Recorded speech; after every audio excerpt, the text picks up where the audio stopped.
All right, good evening and welcome to the latest episode of Neck Up Live. My name is Jeff Ramey with my co-host Eugene Collins, and today we have John Hurley. John Hurley is a 1959 graduate of Portsmouth High School, a longtime head basketball coach at both the high school and college level. Coach Hurley had over 800 plus wins at Cincinnati State University and UC Clermont. And if you combine his wins as a high school coach and college coach, he had over 1,000 wins. So welcome to the show, Coach. Thanks, Jeff. Appreciate it. Welcome aboard. So, Coach, you grew up in Portsmouth, Ohio, was a 1959 graduate of Portsmouth High School. So can you talk to us a little bit about your childhood growing up and, what it was like growing up in Portsmouth and playing at Portsmouth, and then kind of just tell us a little bit about your backstory? Well, in those days, you better be able to fight a little bit. Every day, I remember coming back home from, Portsmouth didn't have any school buses back in those days. You had to walk to school or find a way there. And, it opened up a situation where, you might be running for your life as you're going back home after school. Portsmouth at that time was a rough town. I'm not sure how it is now, but I was in a lot of fights, and it was you had to hold your own. I remember that, and Portsmouth was just an unbelievable sports town, and I think it still is. I just all I can remember is playing sports, and of course things at that time were pretty much unorganized. So you were out playing, pickup games and games that you just got together with people and played. But I do remember playing Little League and baseball, and which was, I think, in the early stages of when Little League baseball came on the scene. But I played all the sports. I played football, basketball, baseball, but I wasn't very good in basketball, and I was much better in football and baseball, even though I was kind of slight of build in high school. And but I was slow in developing as a basketball player, and didn't really develop until my senior year. And but Portsmouth was just a fantastic place to grow up in that era that I grew up in, and the town was booming, and a lot of industry, and the shoe companies and the steel mill and the atomic energy plant, and just really unbelievable city. And the one thing I can remember about Portsmouth is and I think it's still that same way, although I'm not around Portsmouth a whole lot anymore, but there was a tremendous care about the young people, and they did I thought, a tremendous job looking back on it and developing things for kids. And I remember being on the ground floor and developing the Del Rice Baseball League, and helping Mickey Cochran put that thing together. And he took me with him down to a Cincinnati Reds game where Del Rice was playing for the St. Louis Cardinals at the time, and we went on the field, and they introduced Mickey and Del Rice, and I never will forget that as long as I live. But there was just a lot of things for young people to do in Portsmouth, and I think the people there really committed to that. And it was just a great town to grow up in, and a lot of fun. And the high school was tremendous. I always say that we had one of the best high schools ever. And back in those days, it wasn't that common for people to go to college, but I think probably 80% of my graduating class went on to college. And I thought we had tremendous instructors and tremendous coaches. We had, people like George Heller and Harry Weinbrack, and just tremendous people, and tremendous in terms of how much they cared about the players and the students. And it just, I couldn't have asked for any better place to grow up, I don't think, Jeff. Mm-hmm. John, I was going to kind of ask you to name some of the people who were influenced you, to go into coaching. And you mentioned a couple. Before we got on air, we mentioned Mike Schuler and Roger Merb. Mike Schuler went on to have an NBA coaching career, and then Roger Merb was a longtime college coach as well. So it seemed like you guys had several guys in your class that went on to have success, not only as players, but as coaches. Why do you think that is? Well, back in those days, the high school played in a league that was probably one of the best leagues Ohio's ever had. It was called the GOL, Great Ohio League. And there were teams in there like Hamilton, Middletown, Springfield, Lima, Mansfield at one time. It was just a really, really good league with a lot of good athletes. Of course, Jerry Lucas played there at that era, during that era at Middletown. One of the best high school players to ever play, and we just had a lot of athletes in Portsmouth at that time.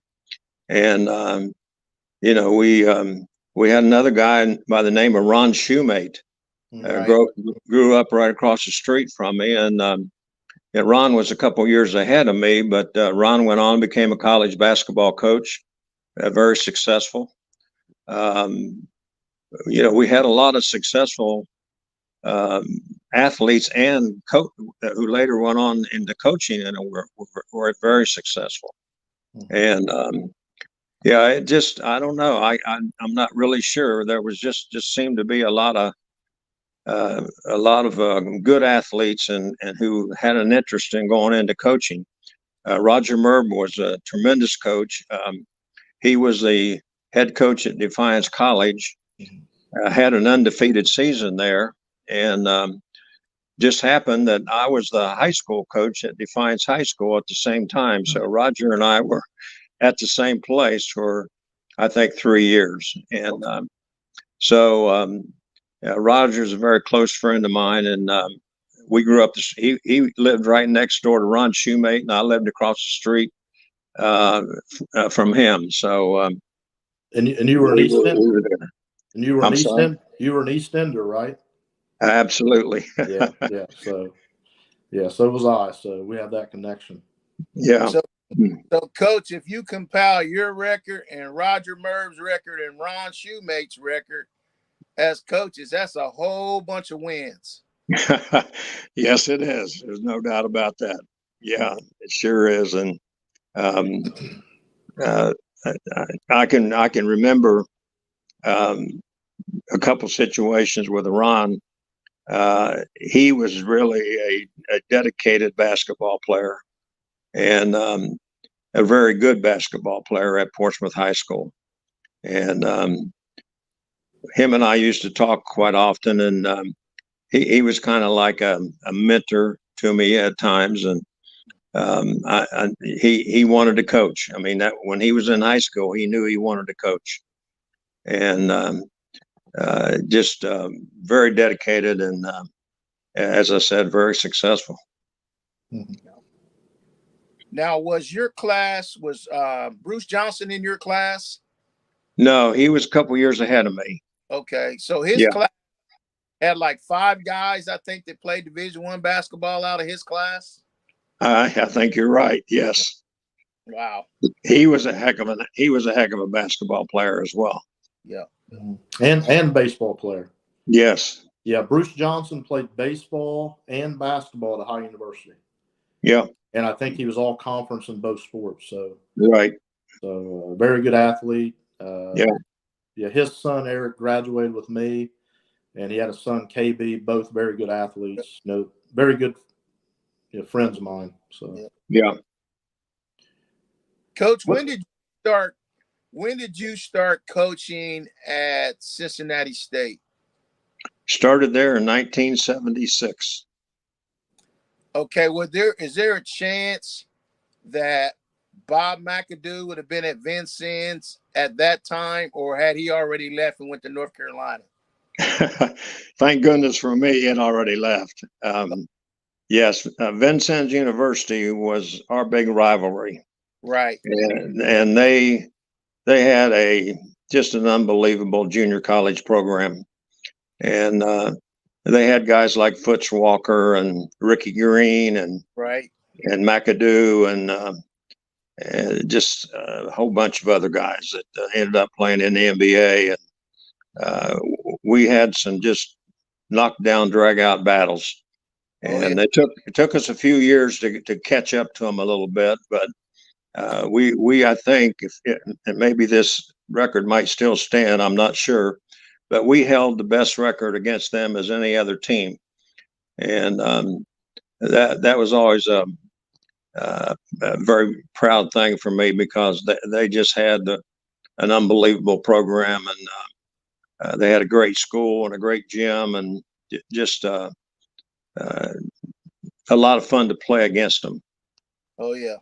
Oh yeah. Talk about some of the really, really good teams that Harry Weinbrecht had at Shawnee. Well, he had some great teams, and but it seems to me that that the teams that he had that were really, really good were before I started coaching at Cincinnati State. Okay. But we did play Harry one year, the first time that we played against Shawnee State, and I never will forget this game. He came to our place to play, and we ended up beating Shawnee State, and we had the ball. We had I think a 1 point lead with just a few seconds to go, and Harry was pressing us, and one of their players stole the ball and came down the court and went up to dunk it and hit it off the back of the rim, and it went bouncing out of bounds, and Shawnee State ended up losing to us by 1 point. But he had some great teams. He had some really good players, and of course did a great job coaching them. Coach, you had a guy that played for you at Cincinnati State that ended up playing for the great John Thompson at Georgetown. Talk about that story. Well, it's an unbelievable story. The gentleman's name was Brian Kelly, and Yes. Brian never played any high school basketball. He went to Roger Bacon High School in Cincinnati and was cut every year. And so we had open gyms in the summer, and he started showing up and playing. And he's a big body and strong, and had some things he can do, but I really didn't show much of an interest in him. And Brian was a talker. He could talk his way into anything, and so he talked me into taking him, and we had him on the team. Well, the first half of the season, he hardly saw the floor his first year, and then I had this guy on the team that ended up signing an early scholarship at Western Michigan University, and he was playing not very well. And so I decided to set him down, and I put Brian in the game and as a starter, and we never lost another game till the regional tournament. And he had this quality. His record, his stats for 2 years at Cincinnati State, he averaged 6 points and 6 rebounds. But he did everything else. Set unbelievable screens, never missed a box out. knew the offenses backwards and forwards, played great post defense, just a real team guy. And I remember that he would, after practice every night, he would go home and eat, and he would start calling the players and talking to them. And just a tremendous leader. So one day after the season was over, his sophomore year, he came in my office and said, "Coach, I think I can play Division I basketball." And I said, "Well, you got nobody recruiting you." I said, "You've hardly got any NAI or Division III teams recruiting you." He said, "Well, what can I do?" And I just threw it out there. I said, "Well, write a letter." Well, he did. He wrote a letter, sent them out to 300 and some Division I schools. He got 6 replies back, and 4 of the replies thought he was applying for a job, and the other 2, he had one from St. Louis University and one from Georgetown. Well, a few days after we got the letter back from Georgetown, Thompson calls me on the phone and wants to talk about Brian and wants me to send him some video. We did that, and a few days later, his assistant coach called me and said they wanted Brian to visit. Well, he went up and visited Georgetown, and it really impressed Coach Thompson. And so Coach Thompson drove him back to the airport, walked him to the plane, and said something to the pilot. Well, when the plane gets up in the air, the pilot comes on and said, "Ladies and gentlemen, I'd like to tell you that Georgetown University," we just heard this from Coach Thompson, "has been offered a scholarship to play at Georgetown University." And the people on the plane gave him a big ovation. Wow. But Brian ended up, unbelievably, started for them. And Mutombo and Mourning were on that team. Of course, Mutombo just passed away, which was very sad. Mm-hmm. And it would just amaze people.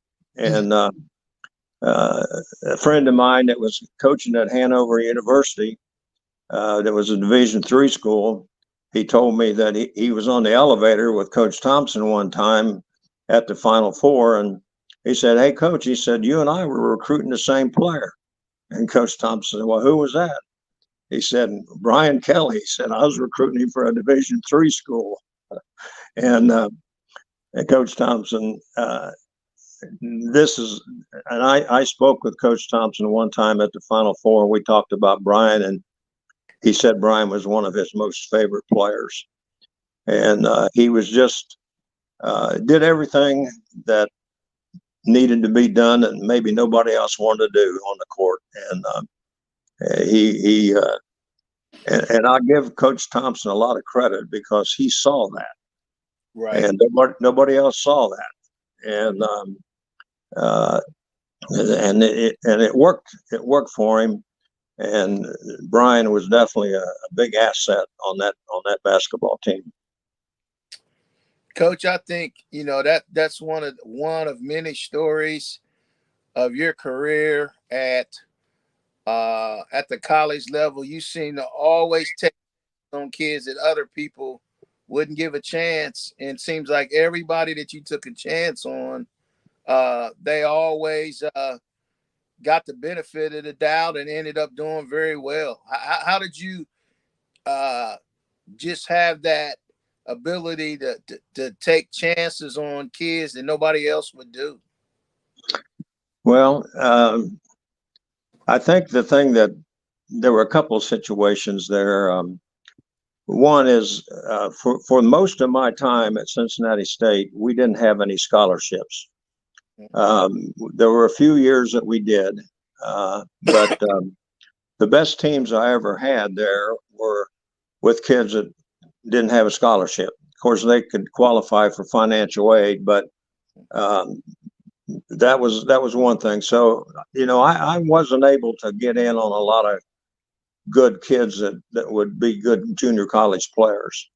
So I just was kind of forced into taking players that just weren't quite ready to, make it. And but I think that one of the things that I always did is, and one of the things that made me successful is I never gave up on a kid.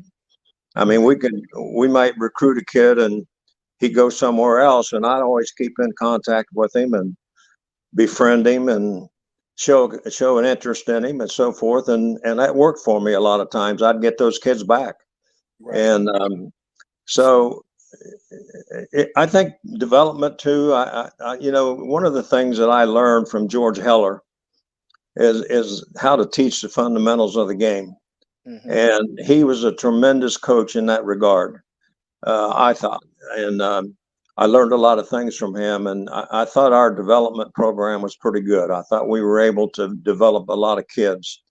And, one of the things I always demanded was we had a disciplined team, and we played usually really good defense.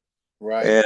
And the kids, even though they I did recruit a few that were a problem at times, but most of those kids developed their character, their personality, and went on and became successful. Right. I did a study on the players that I had over 28 years of coaching there, and it just blew my mind about how many of them are successful in life. Right. And what good jobs they have. Many of them are in coaching. Many of them are high school coaches, assistant coaches, and so forth. And and there are a lot of them doing other things as well. And so I was very proud of that. And of course, I was in a good area where I could get kids. In the Cincinnati area, although it's not the greatest basketball city in the country, but there was enough players that I could get that we could be pretty good at times. Yes. Coach, you seem this is my first time meeting. You seem very humble. You are a member of the Greater Cincinnati Basketball Hall of Fame, the National Junior College Hall of Fame. What I read, and was it 2008? You won a national United States Collegiate Athletic Association National Championship, correct? Correct. I just read here you had 923 games won over your career. So you've had a lot of success, but I want to ask you a question. What was your why and your purpose for coaching? And the second part of it, you look back on your career, what was your biggest accomplishment in your eyes? Well, kind of like Ron Shumate, I wanted to coach from day one, I think. I was just committed to it. I wanted to do it. I got an opportunity to play high school basketball, and I, as I said before, I developed late. And the first half of my senior year, I rode the bench, and then the second half, I really came on and developed as a player, and really did some good things, and ended up getting a scholarship to play at Bowling Green. And I played there with two All-Americans,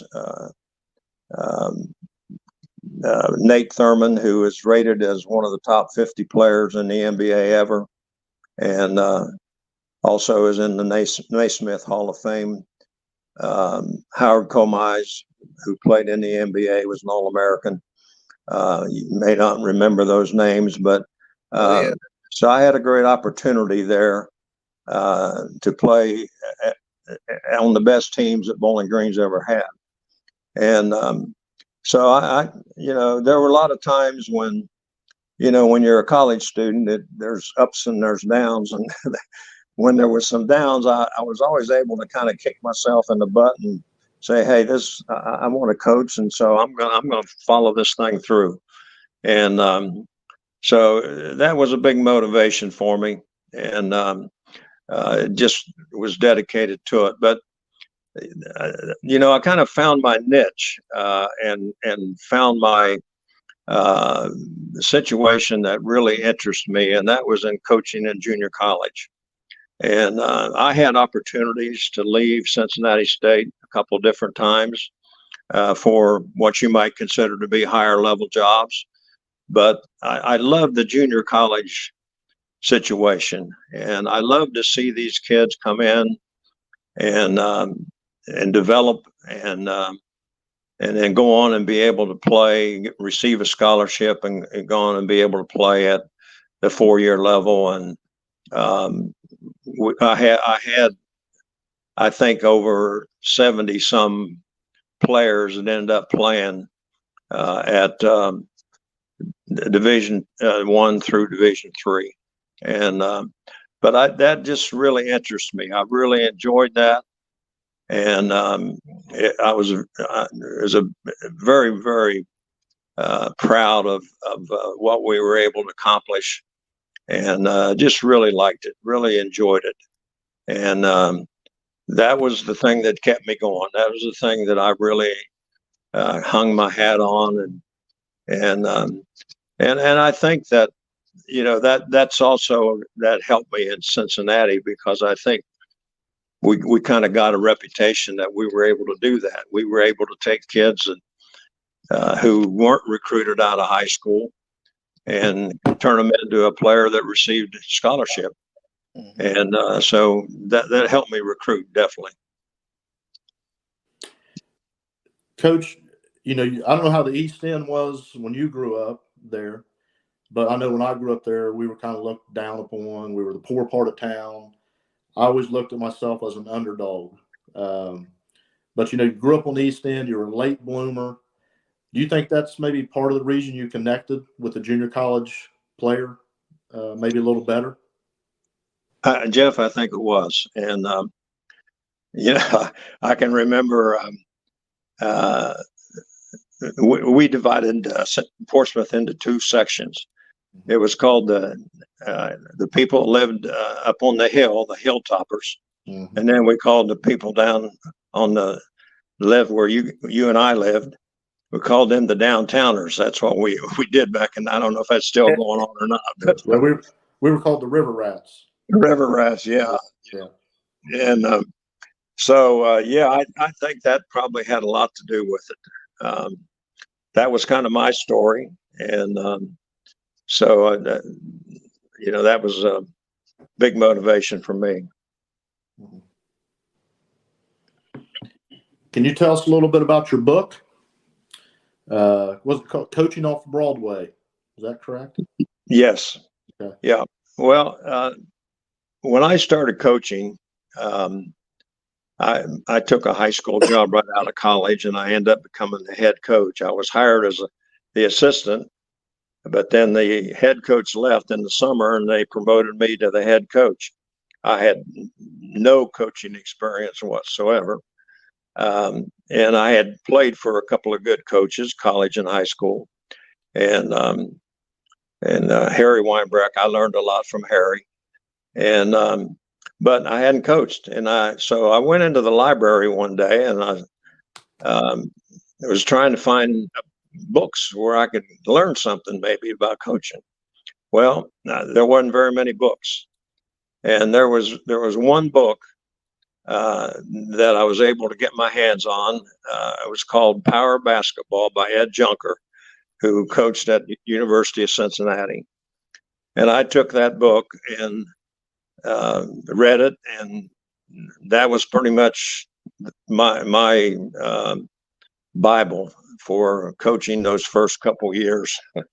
And so I thought, well, when I was interested in writing a book, I thought, well, I'm going to write a book for people that have no experience in coaching, and kind of a guide for them to go by. And, in youth basketball now, a lot of times parents get roped into coaching their kids, and different people get involved that really don't have a background. So I wrote the book basically for those people. And so the book is just basically a guide that, let's say a parent's put in charge of coaching his 11-year-old son and wants to learn something about the game where he could coach. And so that's how I set the book up and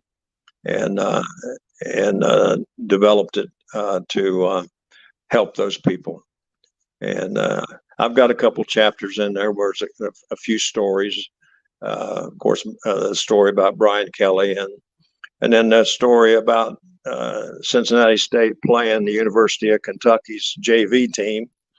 And when Rick Pitino had so many players that he developed a JV team, and they went out and played, and they had some really good players on that JV team, and we ended up beating them down at the Coliseum down in Cincinnati. We played down at the Coliseum against them, and but that was basically the reason I wrote the book. And the book's done very well. It's still on Amazon and selling a few every few days. Mm-hmm. Yeah. So, Coach, we put this mental performance journal together for athletes because we saw a need for players to develop the mental and emotional side. How important do you think that over your career? How important is the mental and emotional component of an athlete?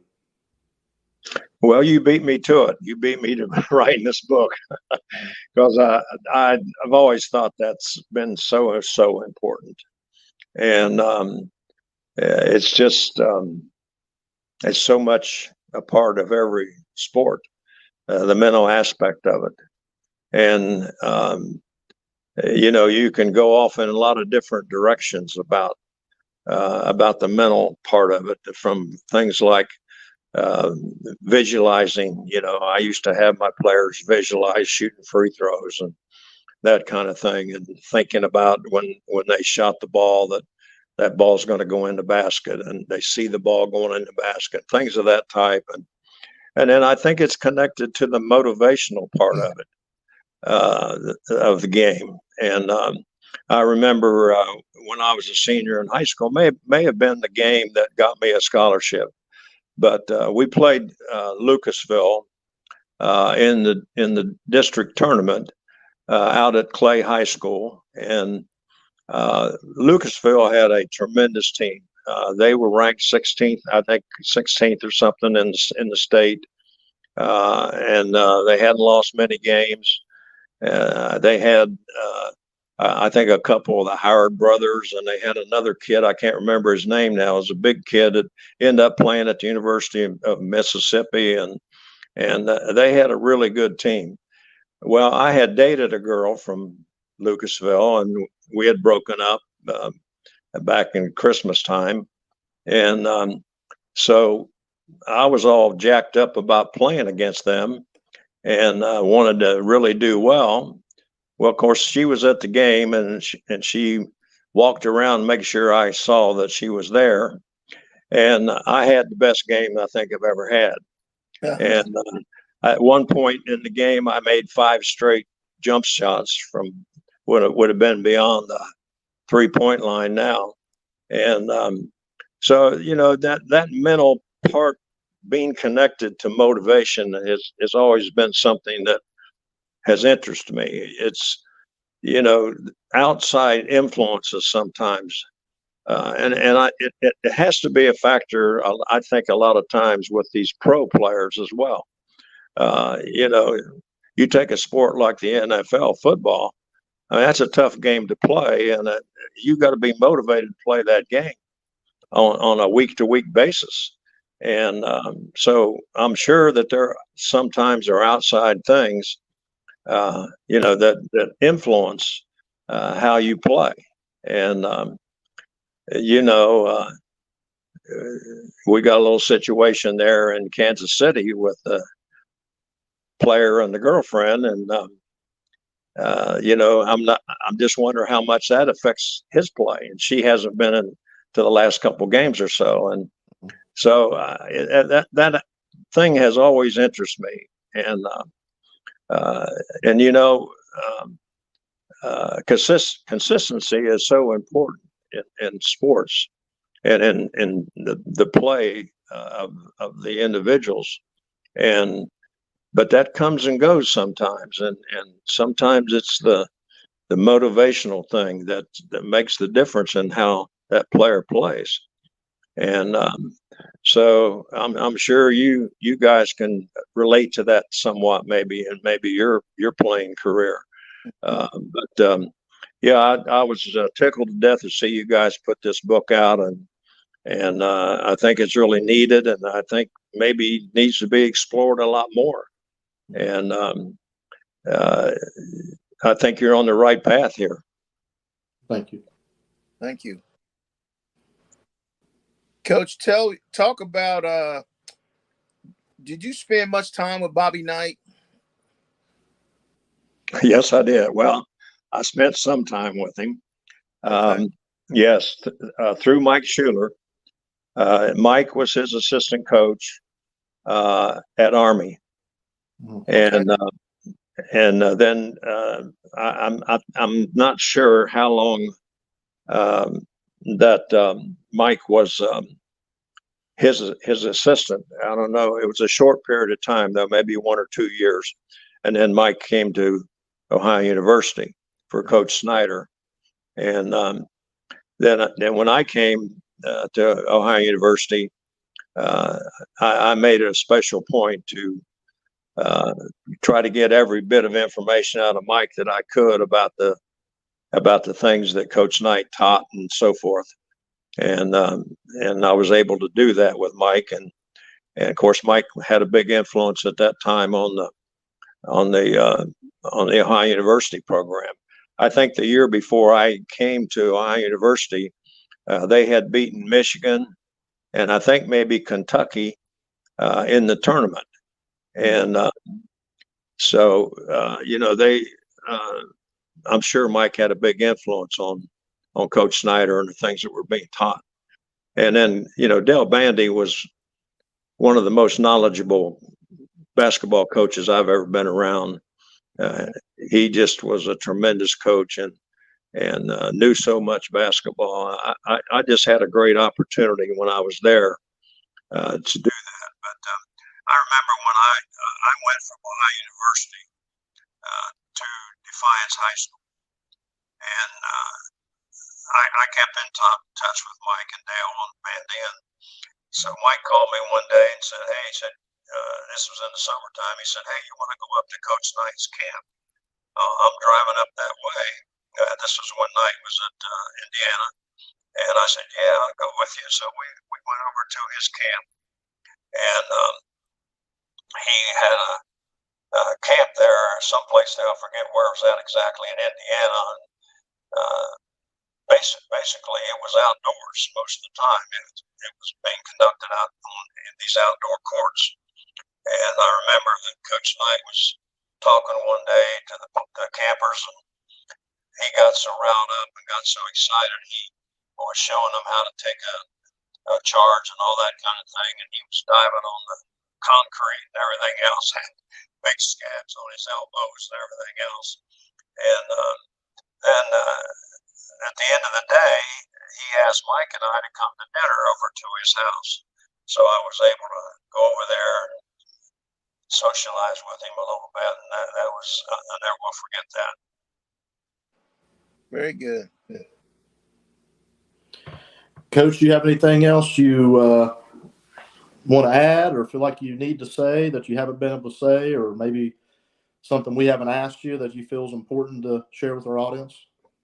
Well, I'm just thinking about a few things, and I know I saw it in your book, some of these things, that, setting goals. You've got some things in your book about that. I think that's just so important. And, individual goals, team goals, daily goals, yearly goals, I think it's just so important for an athlete to have those goals.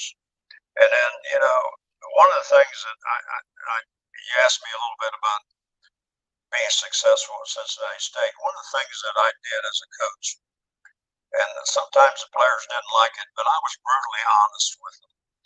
And I think they appreciated that.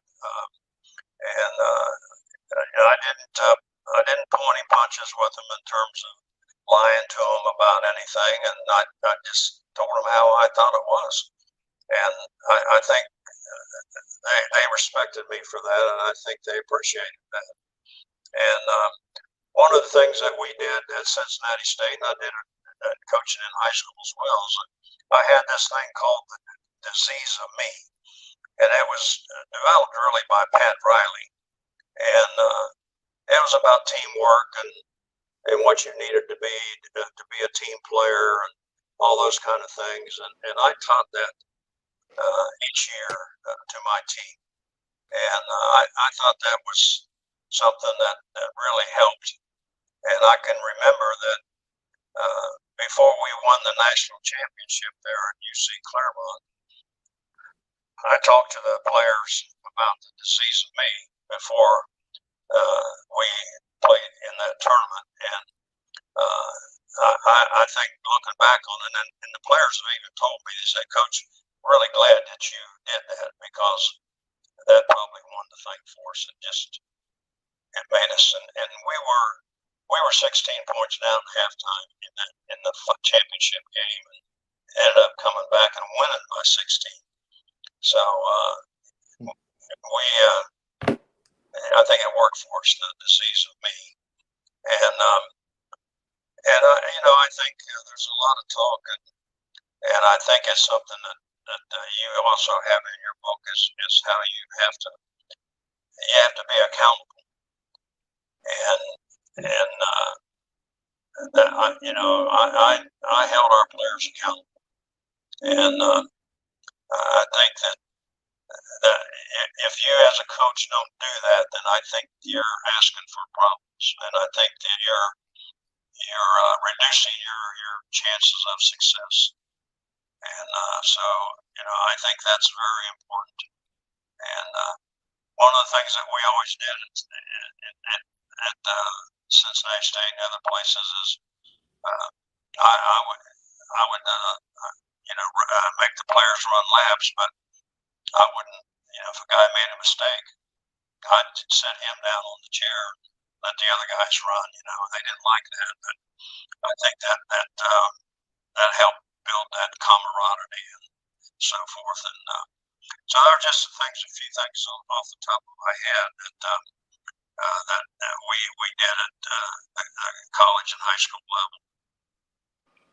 Nice. Gene, you got anything you want to add, or any other questions for Coach Hurley? Coach, it's always been enjoyable. Always enjoy watching your teams play. When I played, we played against you. I hated playing against your teams because they played their guts out. But you've been a mentor to me in my coaching years, and just appreciate the ability to do this with you. I hope my hope is that we get you in the Ohio Coaches Hall of Fame, because you need to be there.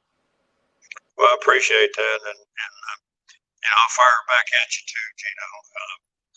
I thought you did a tremendous job at Portsmouth at high school as the head basketball coach, and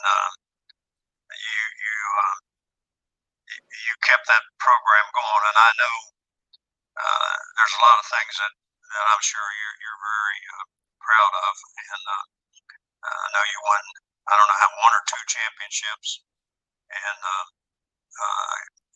kept that program going. And people may not understand this, but Portsmouth High School was one of the top basketball programs in the state of Ohio. It holds one of the top records. I think it might be 7th all time or something like that. You probably know that better than I do, but it's just been over the years just a tremendous program. Of course, had a lot of outstanding players, Al Oliver and Heisel, guys like that. It's just been, and I don't know how much people appreciate that, but it's been one heck of a program, and you certainly contributed to it in many, many ways. Thank you, Coach. Coach, I just want to say I love that you're a fellow River Rat, East Ender. I love your humility. I love your passion for coaching and the game of basketball. But probably the biggest thing I love is your loyalty to the junior college athletes. You mentioned you could have jumped ship, but you stayed where you belonged and where you made the biggest impact. And you mentioned that you had all these players that went on to be successful and their careers and as coaches. And there's no doubt that you had a big, big thing to do with that. You were a major influence. So to me, that is your biggest accomplishment as a basketball coach. Appreciate that, Jeff, very much. But Coach, can't thank you enough for being on the show. So much knowledge. I am going to order your book. My best friend has read your book, and he's an avid reader, and he had nothing but good things to say about it. So job well done there as well. Well, great. Thank you. All right. Coach, thank you again. And to all of our listeners, be sure to check us out on YouTube at Neck Up Live. That's Neck Up with a K, because we want to give you the knowledge from the neck up. And our website is checkupneckup.com. And again, neck up with a K. So please check us out. We think we have some good information for young athletes. And we just want to try to help athletes not only be the best they can be in their sport, but also be the best human being they can be and be winners in life as well. So, guys, thank you for listening. Coach Hurley, thanks again. I appreciate it, Jeff. And if I can help you guys in any way, let me know. All right, Coach. Thank you, Coach.